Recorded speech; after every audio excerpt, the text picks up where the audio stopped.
हरिओम. आजच्या व्हिडिओमध्ये आपण बघणार आहोत की बऱ्याचशा जणांना सकाळी उठल्यानंतर जमिनीवर पायच टेकवता येत नाही. एवढी त्यांची टाच दुखते की अजिबात पाय टेकवून चालता येत नाही. आणि बरीचशी कामं मग सकाळची धावपळीची असतात आणि त्यावेळेला ती होत नाहीत. खूप टाच दुखते, अजिबात टेकू देत नाही. आणि मग जसा दिवस वरती जातो, 9-10 वाजायला येतात, जशी आपली कामं आपण करत राहतो आणि त्यानंतर कुठेतरी हळूहळू थोडंसं दुखणं कमी होतं. पण सकाळी मात्र ते खूप असतं, अजिबात पाय टेकू देत नाही.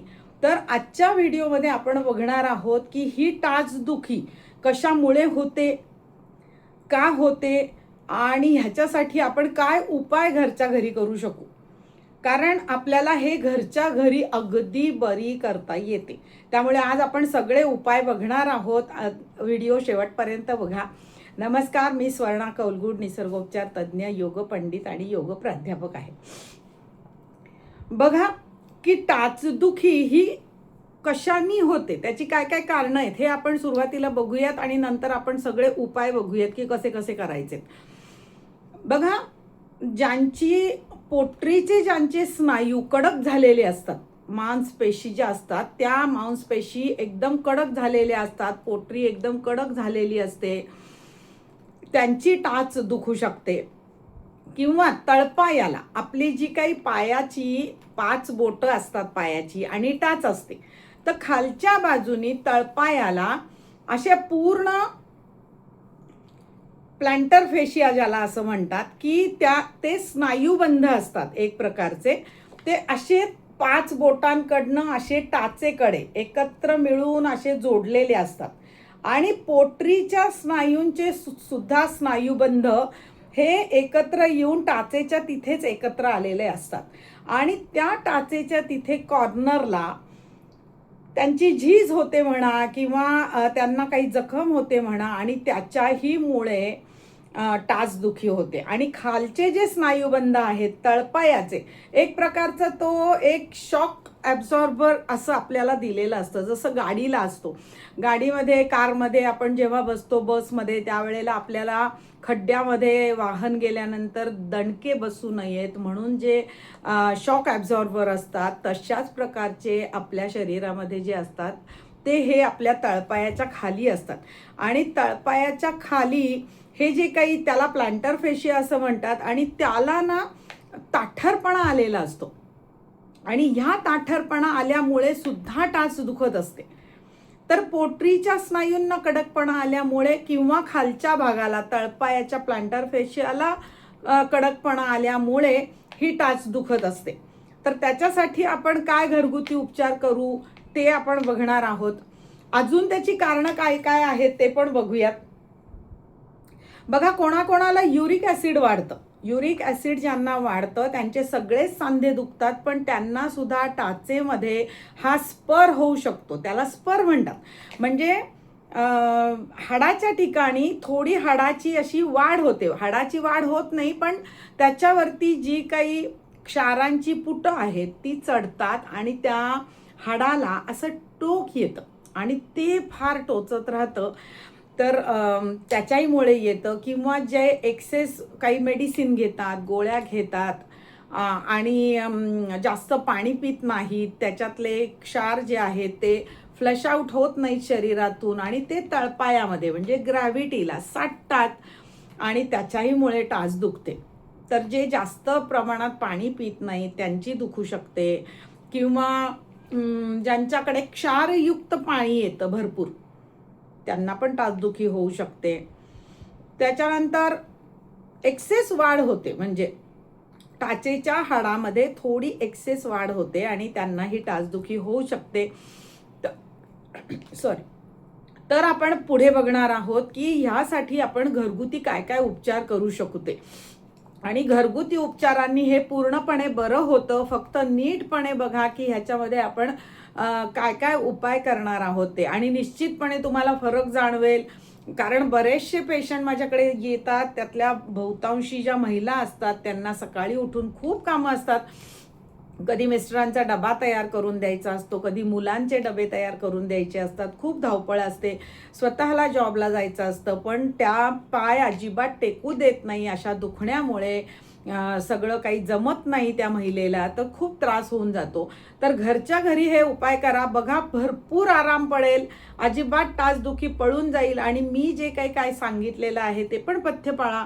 आहारामध्ये बघा, ज्यांना प्रोटीन्स पचत नाहीत तर त्यांनी निश्चितपणे प्रोटीन्स अगदी आठवडाभर खायचे नाहीत. म्हणजे जी काही कडधान्य आहेत ती अगदी अजिबात आठवडाभर खायची नाही आहेत, ती कमी करा. कडधान्य म्हणजे प्रोटीन्स जायला पाहिजेत हे माहिती आहे आपल्याला, तर मग त्याऐवजी मूग डाळ किंवा अख्ख्या हिरव्या सालीचे जे मूग आहेत ते तुमच्या आहारामध्ये घ्या. म्हणजे काय होईल की प्रोटीन्स पण शरीरामध्ये जातील, पण ते हलके असतील, पचायला जड नसतील, हलके आहेत मूग.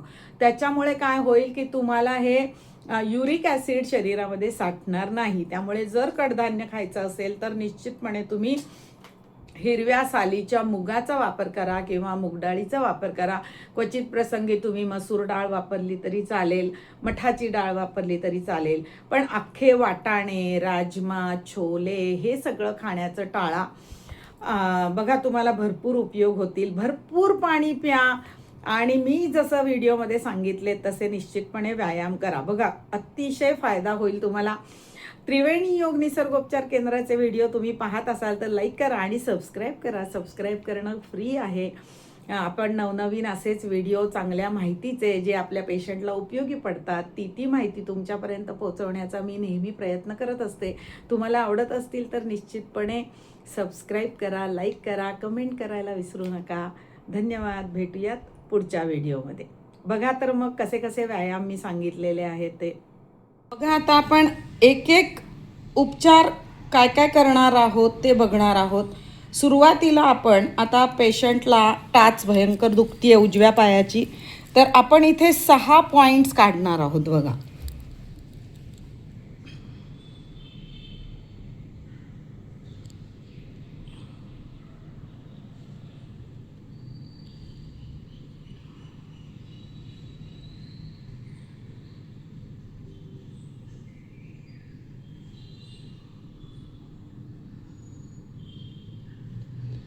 सहा आणि थोडंसं अजून पुढे 3 काढायचे. जर फार मागे दुखत असेल तर इथे 3 पॉईंट काढायचे. थोडं पुढे दुखत असेल तर 3 पॉईंट इकडे काढायचे. तर असे हे पॉईंट्स काढलेले आहेत. आता हा जो पेन आहे ह्या पेनची आपण रिफिल काढून टाकणार आहोत. अशी आता आपण पेनाची रिफिल काढून घेतलेली आहे, त्यामुळे फार टोकदार नाही आहे. आणि ह्या पेननी ह्या प्रत्येक पॉईंटला एक 5-5 सेकंद आपण चांगला प्रेशरनी दाब द्यायचा, सगळ्या पॉईंट्सवरती द्यायचा. तुम्ही हे अगदी सकाळी उठल्यानंतर पण करू शकता किंवा रात्री झोपण्याच्या आधी पण करू शकता. हे सगळे पॉईंट जे आहेत ते अगदी 5-5 सेकंद व्यवस्थितपणे दाबायचे.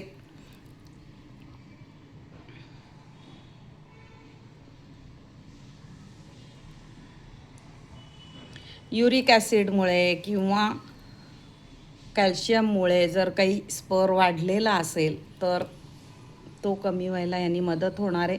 हे प्रेशर पॉईंटने असे पॉईंट्स दाबायचे आहेत. आता त्याच्यानंतर काय करायचं आहे बघूयात.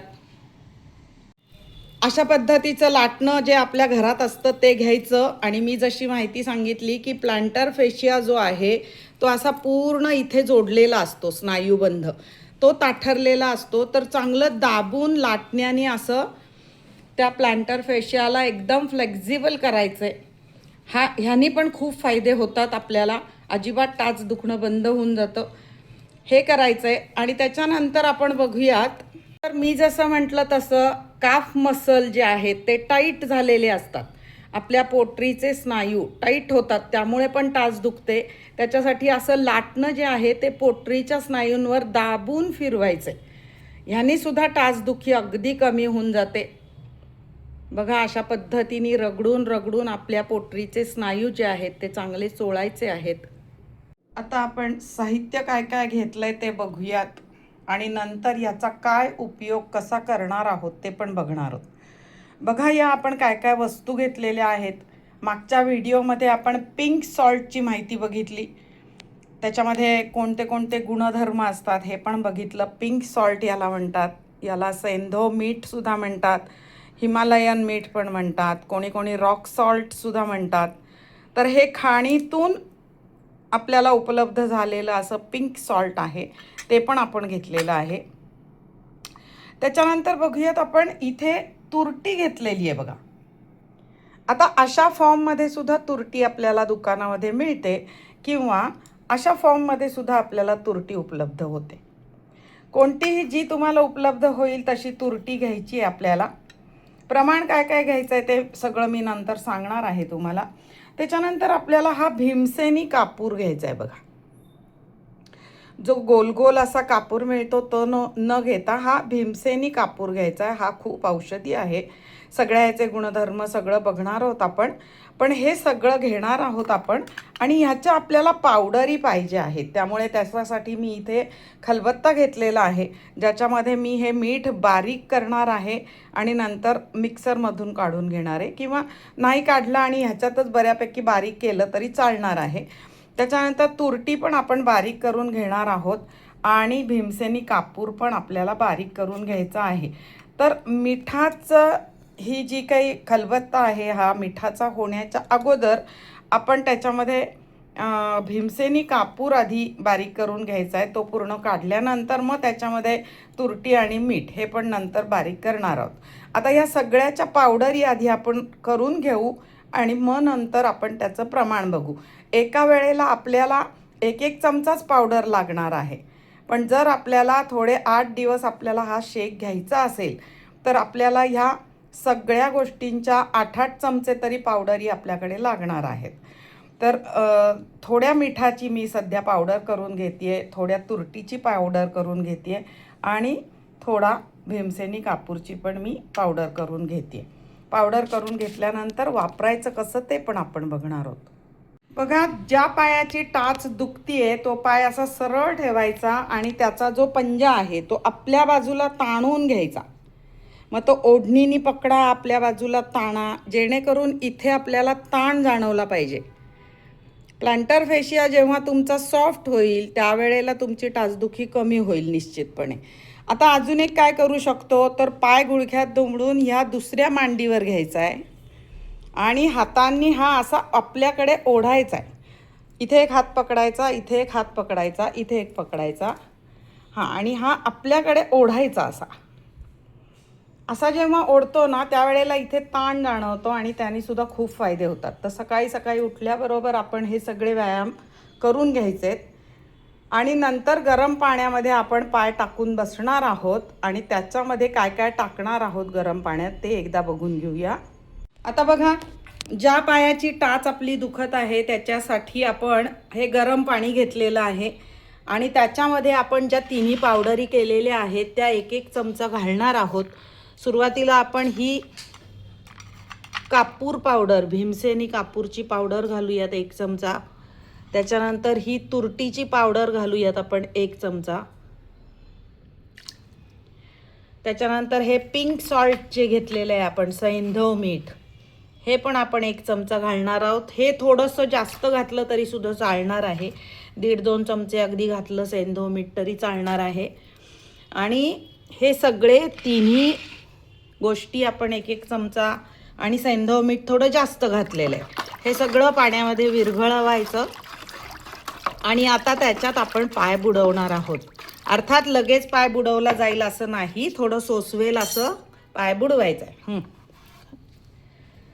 हळूहळू हळूहळू जसं आपल्याला सोसवेल तसं. दुसराही पाय ह्याच्यामध्ये घातला तरी चालणार आहे. एका पायाची जरी टाच दुखत असेल तरी सुद्धा दोन्ही पाय हळूहळू हळू करून जसं सोसवेल तसं नंतर पाय बुडवून बसायचे आणि पाणी अगदी कोमट होईपर्यंत ह्याच्यात पाय बुडवलेले ठेवायचे आहेत आपण. पाणी कोमट झालं की नंतर त्याच्यातून पाय काढायचे आणि चांगले कोरडे टॉवेलनी पुसून घ्यायचे व्यवस्थित.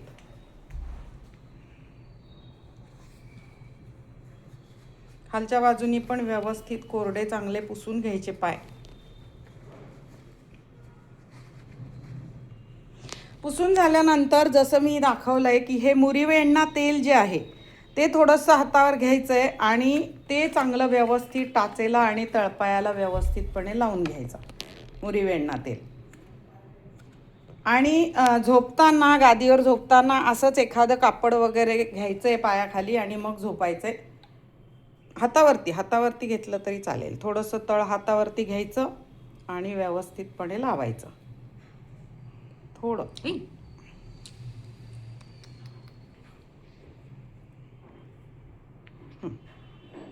व्यवस्थितपणे लावायचं, चांगल्यापैकी त्याचा मसाज करायचा.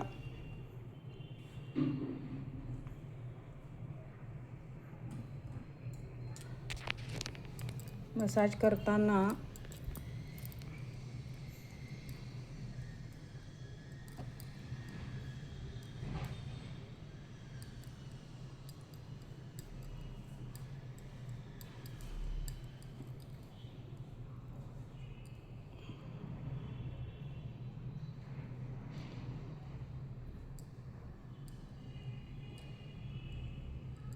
असा व्यवस्थित मसाज करायचा आहे आणि मग रात्री झोपायचं आहे. म्हणजे रात्रभर हे तेल त्याच्यामध्ये मुरेल